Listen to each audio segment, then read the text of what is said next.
say you were covering your eyes. So I'm be happy to clear that one up. I'm just the one that's kind of tired of listening to it, so I'm going to force the issue. In Indy cars, you know, we learn to take the hands off the wheel because the holes for your hand are even smaller, and we have dashes, and you know, the wheel flips, and I've had plenty of times where I bruised my thumb, my bones on the wheel. So I was trained to, when there's no saving it and no hope, you let go. So that's what I did that's what I did yesterday.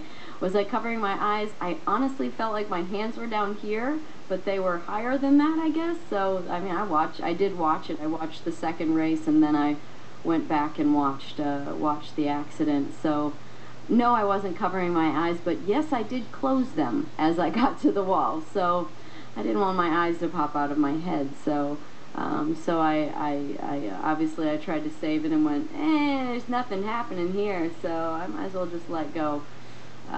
And that, again, that's an IndyCar thing. I just don't see any point in keeping my hands tangled up with anything that's going to be moving. So I was just talking to medical on the way in here, actually, and he was giving me some atta-girl on doing that because all kinds of things can happen the more you connect yourself with stuff. So so everything feels pretty good. I hit my foot on the clutch, which is my fault because I moved the clutch pedal towards me, so it fit back there. And I hit my arm on the side of the seat because of the angle that I went in with the right front. So we're just going to trim the seat up a little bit, and I actually feel better today. So that's a really good thing, because last night it was starting to get sore, and my husband's a physical therapist, so he's got a lot of good tricks, and we've got a lot of good tricks on the bus for taking care of things that don't feel right. So that's why I feel better today.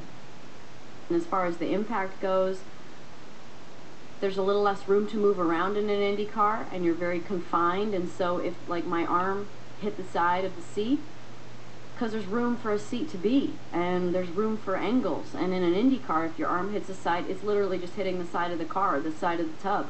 So there's just a lot less room to fly around.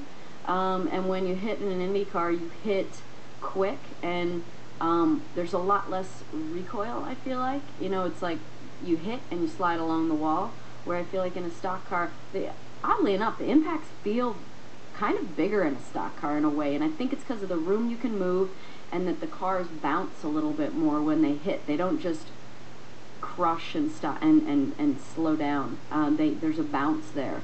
So even at let's say Milwaukee in 2005, when I spun in 1 and 2 in the Indy car, I hit back in, I went back in 2, and then it spun around and it hit on the inside wall, and like that second hit felt bigger than the first hit. So you know, sometimes those the aftershocks are the parts that hurt a little bit.